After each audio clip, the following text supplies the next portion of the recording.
What's up, everybody, and welcome back to In Search of Answers, the series where you ask me questions and I do my very best to answer them. Got a lot of great questions that came in today. As a quick reminder, if you would like to ask a question to be potentially answered here on the show, all you got to do, leave a comment below on YouTube, or if you are a patron, you can head over to Patreon, find the listing for this episode. You can either leave a comment directly there, or you can use a form that is inside of that listing on Patreon. You can fill out the form to have your question potentially right here on the show.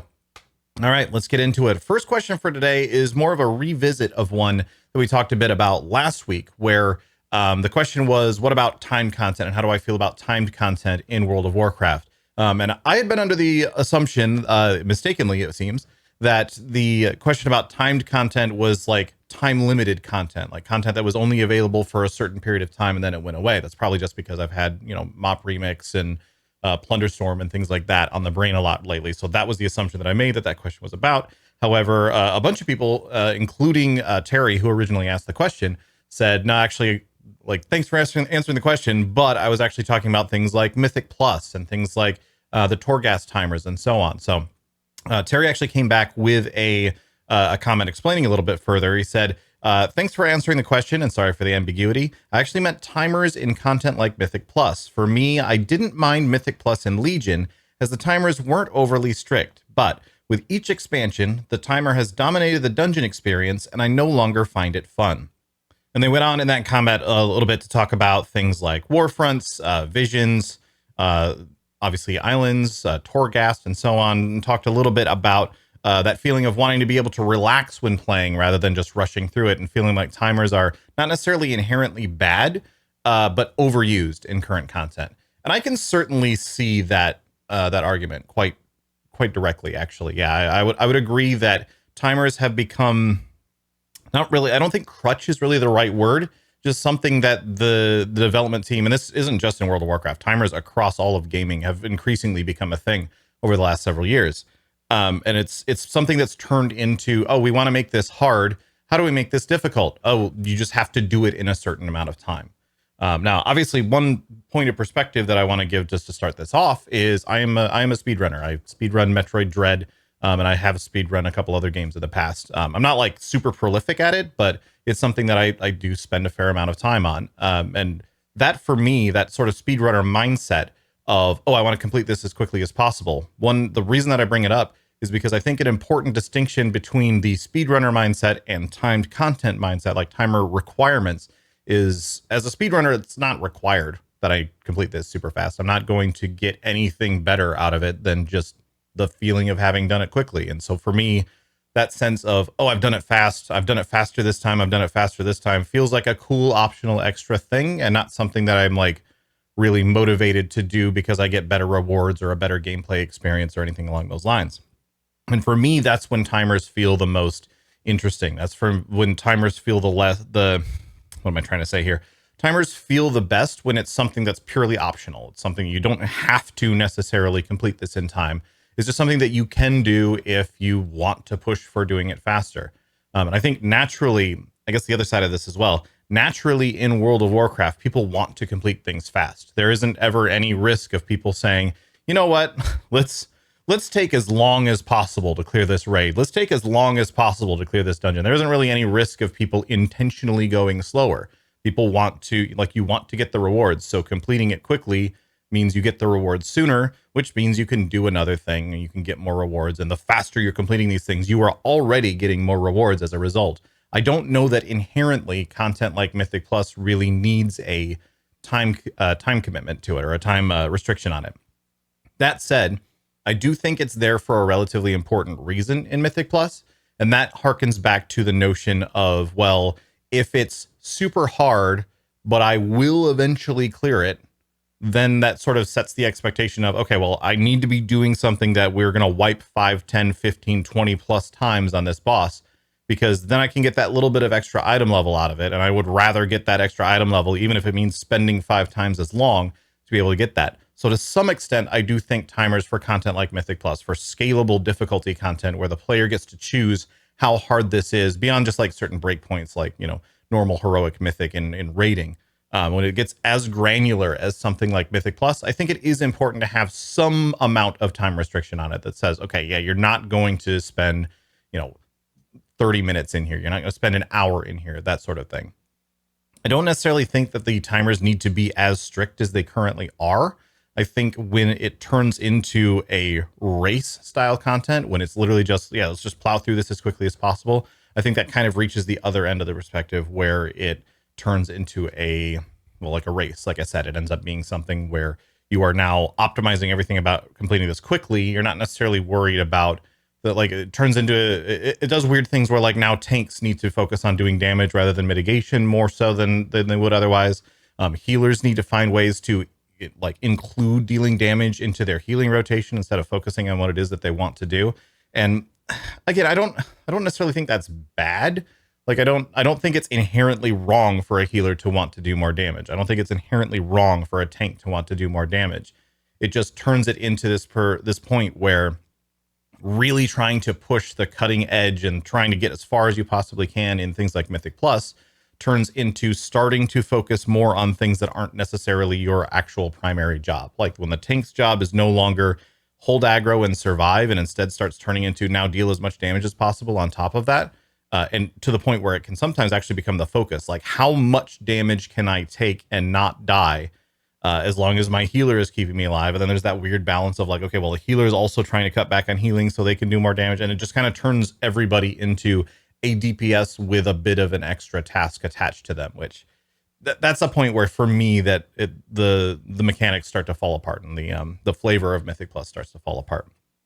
I do think there's a lot more room for things that have a that don't have a strict timer in World of Warcraft. I think in War Within, the delves especially are something that I'm looking at and really curious to see how those end up shaping up as far as endgame content goes, because we know there's lots of difficulty settings on them, and we know they've been pretty direct in what they've talked about with them so far, that they don't want this to turn into a timed content thing. They really want this to be something where, yeah, you're going to go and do a delve, and it might take you a while. There's probably some amount of timer on it. Like, okay, if you're in there for 2 hours, you should probably leave, sort of thing.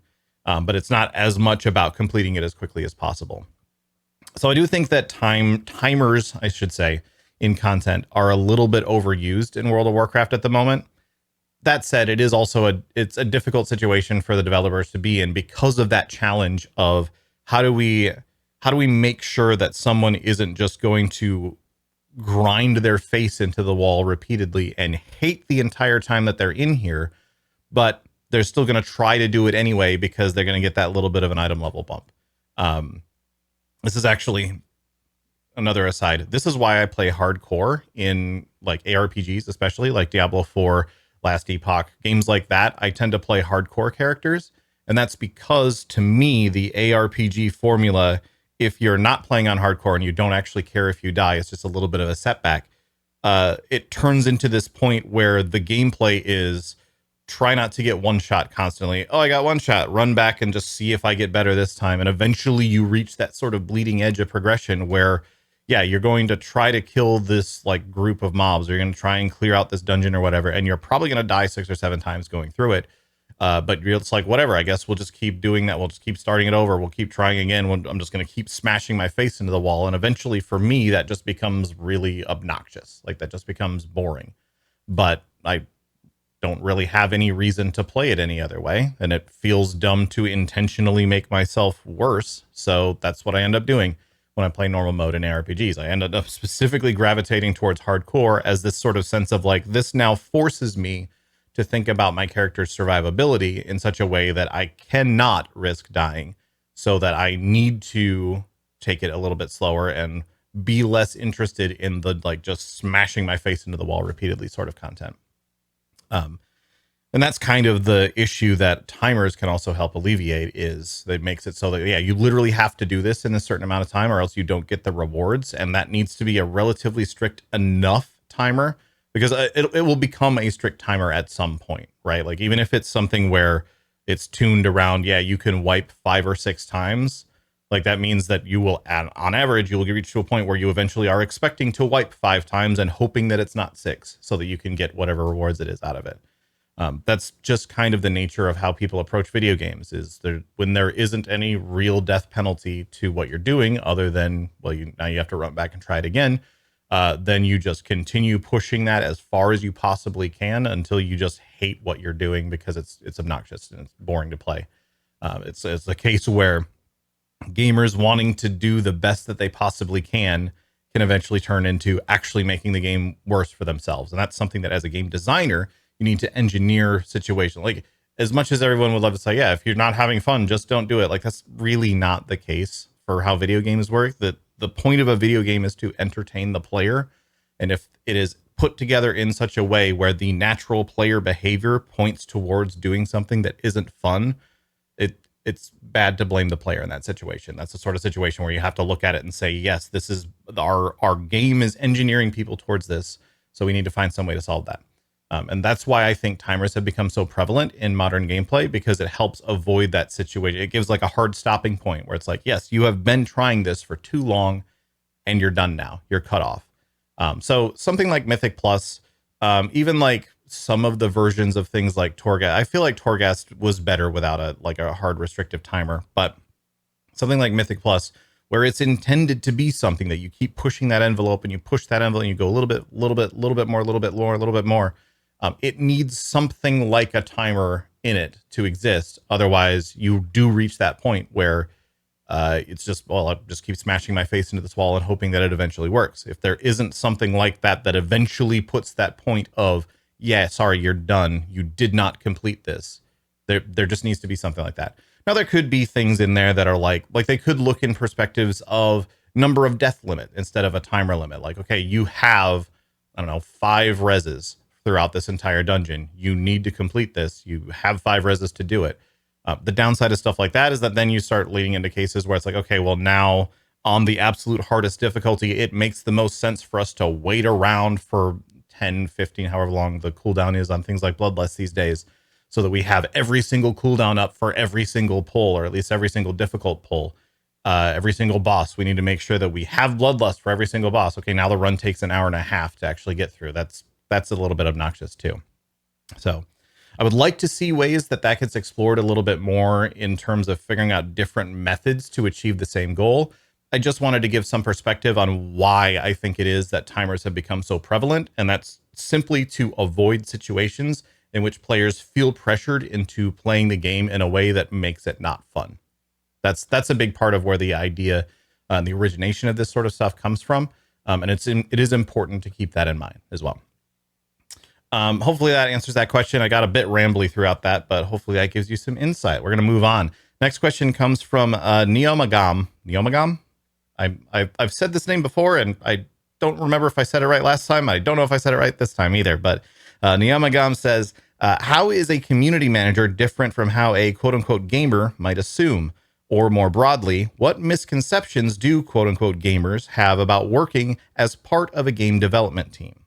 So as far as the question about how is a community manager different than what you might assume, there's a lot that I learned once I took the job at Blizzard that I just had no idea was involved in what a community manager is doing. Because a lot of what a CM typically does is very, very public facing. It's something that you see the community managers doing something. And so you assume that's what their job is. And it's part of their job, right?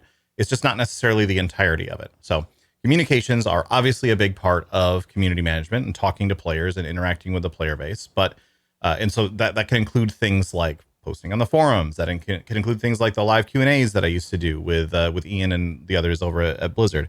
That can include things like working on stuff like the WoW Community Council that now exists. It can include things like working with content creators and so on.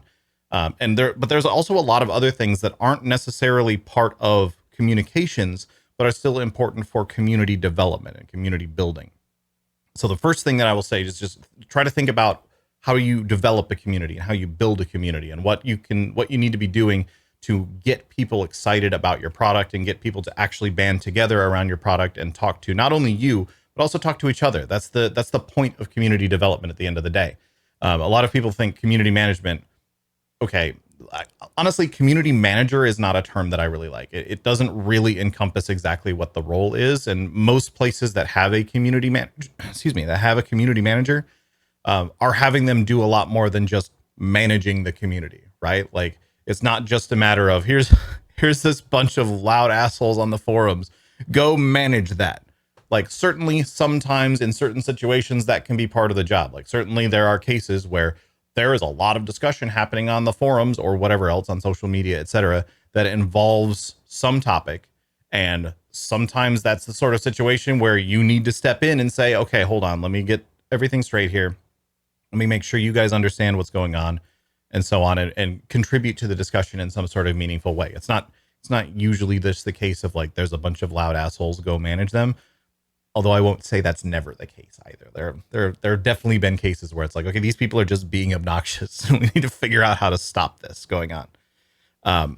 That said, I like to think of it more in the terms of like community development or community building. The idea of how it's not only just a function of talking to players directly, but also how do you create an environment in which players want to talk to each other about the game? How do you create an environment in which playing a game like World of Warcraft is not just a matter of going and seeing what the developers are talking about, going and seeing what the latest blue post is and so on, but also how is it involving how you work with other players and how you get that information, you share it amongst each other, you're working with each other to figure out better ways to play the game, better ways to improve, and so on. There's lots of things that get folded into it along those lines. So that can be things like having a fan site program, which isn't something that's necessarily super public facing, but finding ways to support fan sites behind the scenes so that like sites like Wowhead, for example, might ask for something or might be able to benefit from something if they were working with the development team or they're working with the company a little bit more closely. It could be things like content creators, like I mentioned earlier. You're not necessarily as the community manager. Like this is a lot of people. This is one that's kind of sticking point for me because a lot of people thought that when I stopped posting on the forums in like 2018, I was no longer regularly posting on the forums. I was no longer regularly posting on Twitter. They were like, "Oh, Lord gave up on the community. He just doesn't care anymore." It's like, no, my job role changed. I went from being in charge of developer communications. That was moved to another person. Because they wanted to move me into, there was a bunch of layoffs in 2018, you remember. And the team that was handling all of the content creator relations at the time was laid off. And that was dumb and stupid. And that whole situation was garbage. But as a result, Blizzard needed somebody handling content creators. I happened to be a content creator and have a lot of experience with content creators. And a lot of the WoW content creators are just already people that I knew. So I was like, okay, let's put Josh in charge of that, and we'll get someone else to handle the developer communication side of things because I wasn't interested in having two jobs that I got paid one salary for. Like that, that was just not going to be a thing. And developer communications, as you might expect, is a full-time job that takes 100% of your focus and efforts. So what happened was I moved over to a role that was more focused on working with content creators and developing strategies for working with content creators and working with all of our regional teams to be able to, or at the time, I'm not there anymore, haven't been for a while, but working with all of Blizzard's regional teams to figure out ways to benefit content creators and so on. And that was still very much part of community development and community building because each content creator in turn has their own community and contributes as a whole to the subset of players that are interested in that content creator and interested in World of Warcraft. And like, there's all these communities that develop as a result of that. So it's still very much a community management job, still very much community development. It just meant that I wasn't posting on the forums nearly as much anymore. And that was something that, as a result, a lot of people were like, wow, Laura just doesn't do anything anymore. Like, no, I'm still doing a lot of stuff. It's just not where you were looking at it before. Other things that community management can be involved in, a lot of it is just like straight up writing. Like there's several members of the WoW community team who don't have their name attributed to anything, but you have read things that they have written 100,000 times. Like a huge portion of what you actually read is something that was written by someone whose name is not attributed to it, because just the context of how it is. Like, why would that be the case? Why would here's Blizzard's brand new announcement of this whole new feature that's coming out, written by Nethera. Like that doesn't make sense to include in that context. It's meant to be an announcement about this thing, and it's not meant to be like coming from an individual person. It's coming from the company, but it was still something that had to be written by a person. So that tends to be a big part of it. There's things more along the lines of project management that need to be involved because there's just so many different aspects of different things that are being worked on that you need somebody who is keeping track of all of that and making sure things are moving, and then going and liaising with other teams inside the company to make sure that all the information is flowing, and making sure that if like, what do you need? I need this person to get back to me. All right, I'm going to go chase them down, and that sort of thing. Typical project management stuff, but that is an important role within community development. Things like events, like a lot of people don't realize BlizzCon for a community manager is basically like 48 hours of nonstop work. Like when there was a BlizzCon, that would be something where like I would wake up at like 8 a.m. and I would still be working until I went to sleep at nearly midnight, and then I repeated it again the next day. That's just how that sort of stuff works. And there is a ton of work that goes into preparing events like that as well. So I guess what I would say in terms of how a community manager is different from what the average gamer might assume is just literally don't assume that it's limited exclusively to posting on forums, limited exclusively to talking directly with players, or even talking directly with content creators. Anything that contributes toward the benefit of having communities and the growth of communities surrounding your product or your game sometimes can fall among the community management discipline. I say sometimes because another point that I wanted to make on this is that every company kind of handles community management a little bit differently. It's become a lot more standardized in more recent years, but especially thinking back over the past like decade of community management, it's changed a lot over the years. There's a lot more of what would be considered a typical marketing discipline that is now falling under community management. A lot of social media, and then even then, social media sometimes is its own thing. Sometimes there's parts of social media that are something else, like brand marketing or like paid spend to put paid ads out on platforms that would be considered social media, but not necessarily community management, because it's more of an ad, not really like community building in a lot of senses. A lot of things that are more focused on like historically PR disciplines, like carefully crafted verbiage that needs to go out that says exactly what's going on with this like hot issue that's currently happening, to make sure that the point gets across clearly but doesn't come across as inflammatory and dismissive and stuff like that. Like working on crafting messaging like that is a big part of community management, but it's also historically been more of a public relations standpoint. So, and then the other one that I completely slipped my mind until I was talking about it right now, the concept of developer feedback and gathering, literally just gathering feedback. Like you don't necessarily, especially for a game like WoW, which is huge, right? You don't necessarily need to go and ask players directly, hey, what are the most interesting topics for you to discuss? Well, what do you think about this specific thing? There's reasons to do that if you're specifically looking for topics, specifically looking for conversation around a specific feature. But oftentimes there will be topics that come up that aren't something that you just went and asked people for, but clearly it's striking a chord with players, and clearly it's the sort of thing that the development team needs to be made aware of. Okay, here's what everyone's talking about. And that's the sort of situation in which like there were multiple times over my career at Blizzard and elsewhere as well, even as recently as Wonderstorm, which was my most recent job where I was the community lead until layoffs, gaming industry, that whole nonsense. There's a lot of effort that goes into literally just gathering and collecting and collating and presenting the feedback that players have given, even without being prompted, even just literally looking at everything and saying, here is what people are talking about. Like there were points in the past, like there's one in particular I remember, when during Warlords of Draenor, when the news came out that there would not be flying in Warlords of Draenor, there was a huge thread that showed up on the forums, and we went, okay, there are a ton of players who are feeling very strongly in different ways about this. So here's what we're going to do.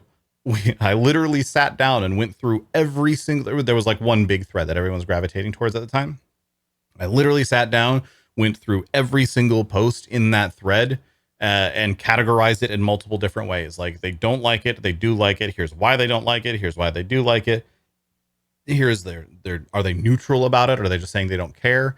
And then calling out a bunch of different like specific points of feedback when I started to see trends of things like, okay, these people say that flying needs to be added because of this reason, or these people are saying flying isn't important, excuse me, because of this reason, and so on. Sorry, apparently my throat's very dry today. It's a problem. I'm going to take a quick sip out of my delightful Sounds Good glass. Water just tastes better when it comes out of a Sounds Good glass. I heard that somewhere. It's probably true. I don't know. Might be true. Might not be true. you should check it out anyway, devilor.com. Anyway, that was completely unintentional. I had no intention of plugging my merch store at all today. That just came off the top of my head.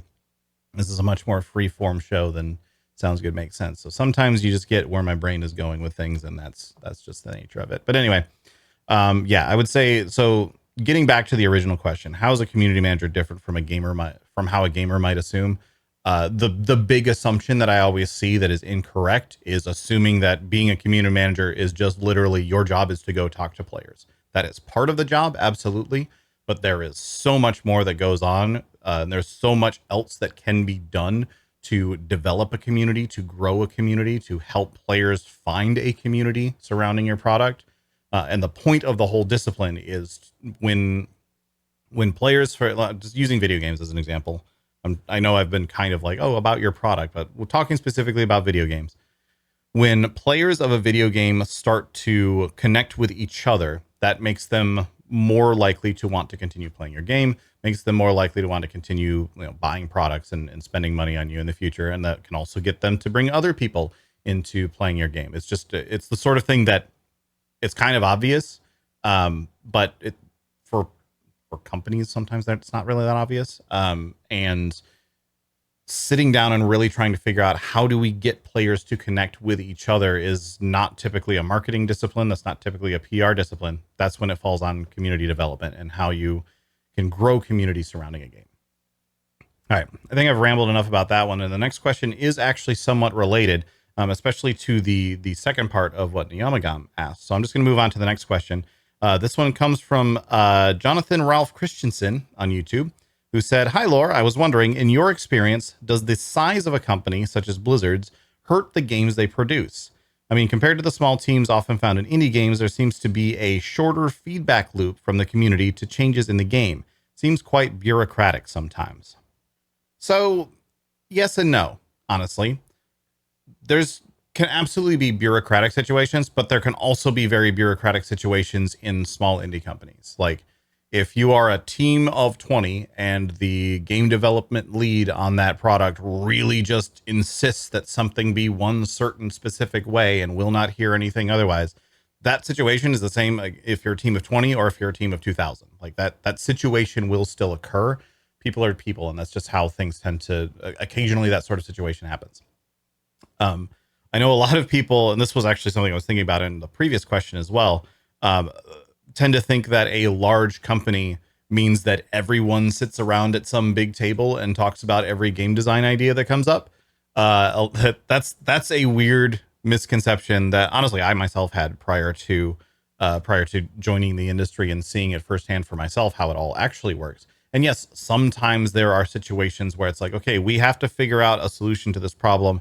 Let's get a handful of these specific people together and we'll all get in a room and we'll try to figure out what we can do about this. What are our options for things to do about this? And so those sort of roundtable meetings absolutely do occur. But all of the memes that I've seen, all of the, even like these YouTube videos that I occasionally see where people are like, yes, all right, it's time to, like, they're talking about like, how was this content developed? And they like had a whole bunch of people sitting at a table and like, okay, what we're going to do is we're going to make this thing. And then here's how we're going to make it suck. And don't forget, we have to make sure that players hate it so that way they keep playing it longer, which is always I don't know why people think that game developers intentionally make games that people don't want to play. Like that would be stupid. Why would you make a product that you want people to hate? Unless it's like intentionally, like we're making the, like, Bean Boozle, for example, like, yes, you're not supposed to enjoy the old bandage flavored jelly bean, and that's the intention of it. You're not gonna make a video game and go like, man, I really hope this video game comes out and no one plays it. Why would you do that? But anyway, so the thought there, as I try to recalibrate my brain back to what I was thinking about, right? The big round table meeting, sitting at a large table in a giant meeting room, talking about and like actually planning out the design specifically of how everything is going to work. Usually that's not the case. Usually those big meetings are a function of, okay, let's figure out generally what direction we want to go with things. And then the specifics will end up going to, like, especially at a large company, will end up going to like a lead. And there'll be a case where like maybe one of these meetings occurs, right? And then the game director says, okay, we've determined as I've determined as game director that this is the change that needs to be made. And this is the way that we want this product to be developed. And this is what's going to be a key feature in this upcoming expansion or whatever. Sit down and say, okay, we're going to have raids.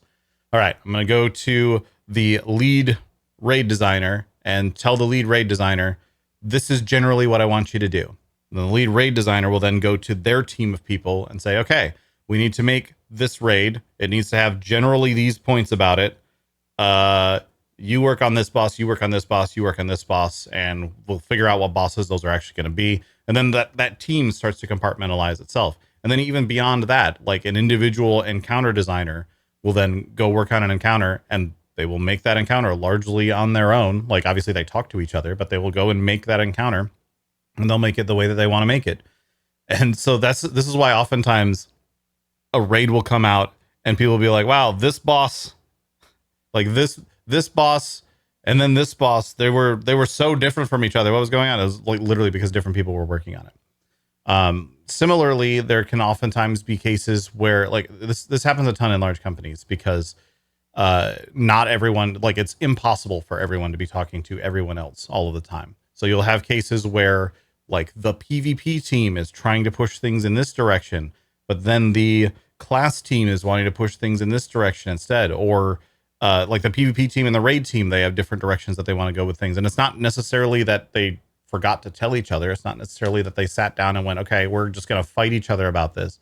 It's literally often just a case, or like one system gets developed and it gets developed in such a way that it clashes with some other system that exists. It's literally because the two people who are developing, good Lord, those systems did not realize that someone else was working on something that's like that, right? That tends to be the biggest hurdle in my mind, at least for very large companies that are working on games like this, is just trying to keep everyone on the same page, trying to keep all of the different like moving parts, all of the different pots in the iron. I don't think that's a phrase, but all of the different things that are being worked on, trying to keep them as a cohesive and consistent product across everything. That's why you end up with titles like game director and then assistant game director and so on. That's how you end up with all this, what then ends up feeling like bureaucracy. But it all comes from a perspective of just trying to keep everything straight so that if like quest designer A over here is working on something and they're like, oh, it'd be kind of cool if we did this thing as part of this quest. And then class designer Q over here is like, okay, I think we should remove all abilities that do this one specific thing. Or we should pare down on the number of different classes that can do this thing. You don't end up with a quest that then half the classes can't complete and stuff like that. That's often where those weird hiccups end up occurring. It's not because like the person who made the quest just didn't think about it. It's because they were making it in such a way because in their mind this would work and someone else was working on something else in the process. That tends to be, in my mind, the majority of where the hurdles come from a very, very large company. It's almost the opposite for smaller companies, because then you end up in cases where you have like one designer who needs to develop like 12 different things. And so this one designer will need to work on this system, like 4 different systems that all can interplay with each other. And so that's oftentimes how indie games tend to keep a little bit more track of how all of their different like ARPGs, for example. Last Epoch is a great example of an ARPG that came out relatively recently, or at least hit 1.0 relatively recently, where all of the different systems that are working together actually feel cohesive. And 11th Hour Games isn't necessarily like the tiniest indie development team, but they are pretty small compared to a AAA development company. And a big part of how they're able to do stuff like that is just by having the same sort of people, or having the same people working on similar systems or working in tandem. Or at the very least, if you need to work on a system and it is going to be similar to someone else's system, you'd know exactly who to go talk to about that. Oftentimes at the larger companies, it can actually be difficult to figure out who you need to talk to, and you need to go through multiple different channels. And the fact that it takes like, I need to then talk to my lead, who needs to talk to the game director, who needs to talk to a different lead, who needs to then talk to that lead, who then figures out who the person that needs to connect this conversation even is, because no one directly knew the answer along that whole chain until you got all the way over to the other side of it. That's the sort of thing that can often result in someone going, it's probably fine. And they just keep working on what they're doing because it's going to take the rest of their day to try to figure out what's going on with it. So that to me is what the size that's where the size starts to become a problem, is when you have so many people working on a game that you things just get lost. Things get developed in such a way that the person who was making it made all of the right decisions about it with the context that they had available to them. There was just no possible way for them to have the context of literally everything. Excuse me, literally everything being worked on all at once. Yeah, I think that's kind of the biggest question there. Obviously, the other sort of elephant in the room about this particular question is, as a company gets bigger, you end up with more and more like C-suite roles, and then you end up like CEO, CFO, etc. You get to a point where this company is so large that it now needs to worry about shareholders. It needs to worry about like what is going on with all of the like. It gets way too into the business side of things. And the more the larger and larger and larger companies get into the business side of things, the more risk there is. I don't think it's a foregone conclusion. I don't think it has to be this way. But the more risk there is of things like, well, battle passes are popular now, so you need to put a battle pass into this video game that we're working on. The shareholders want there to be a battle pass, so you need to put a battle pass in this video game. Or, well, we think that we could make more money on this video game if we weren't spending so much money on, like, we think our profits could be higher if we weren't spending so much money on research and development for new ideas. So get rid of all the incubator projects, and that way we'll be able to make more money overall. Like, the bigger a company gets, the more they start to run into those issues. And just this is how we've had the last couple of years of the gaming industry, is that eventually reaches a point where someone somewhere goes, we could make more money if we just laid a whole lot of people off. And that's where things start to become problematic. And even prior to the last couple of years, there's been layoffs before, obviously. And there's also just that notion of someone has seen a trend. Some executive somewhere has seen a trend or been convinced that some trend is valuable, like all the stuff going on with AI right now. How are we going to incorporate AI into our video game development? Like, what does that even mean? No one knows, but the CEO is really interested in putting AI in this video game. So I guess we have to figure out what that means now. And it ends up making things worse as a result. That is another way. That is a genuine other way that that the larger a company gets, the more, again, I don't think it has to be that way, and I don't think it always is that way. And I know for a fact that a lot of times players tend to blame, like, oh, the CEO demanded that this be built this way. Like, I'm sorry, Bobby Kotick didn't care how World of Warcraft was developed. It was very uncommon. I am strongly, I wasn't in these conversations, obviously, never met Bobby Kotick myself. But I very much doubt that he was the one who was like going over to Blizzard and be like, hey, you know what? For Shadowlands, make sure you make Torghast something that has a timer and is really obnoxious to complete, and that has legendary requirements from it. Like, that is not a conversation that ever occurred. That's not how that worked. And that's the sort of trend that I know a lot of people really love to think is what goes on, but not really. No. It usually just ends up being a case of someone somewhere saying, you need to figure out how to make more money. Here's an idea that I'm just a big fan of this particular idea. So figure out how to incorporate that into your video game. Sorry, I'm out of time because I'm way too busy. Goodbye. And that's the end of that conversation. So anyway, this was a super extra rambly episode of In Search of Answers, but I hope that I at least gave some insight or some useful thoughts on those topics. And thank you so much, everyone who sent in those questions as well. I'm always happy to have some opportunity and some reason to just ramble into a microphone. So please keep those coming. If you do have any questions that you would like to hear my thoughts on anything related to WoW, but also genuinely anything about the gaming or tech industries or whatever else you'd like to hear my thoughts on, please do send in those questions. You can leave a comment here on YouTube, or if you are a patron, you can head over to patreon.com/Devilore. Either leave a comment on this episode there or use the form that is linked inside of the posting on Patreon. All right, I'm going to head off. Thanks again, everybody. I'll see you later.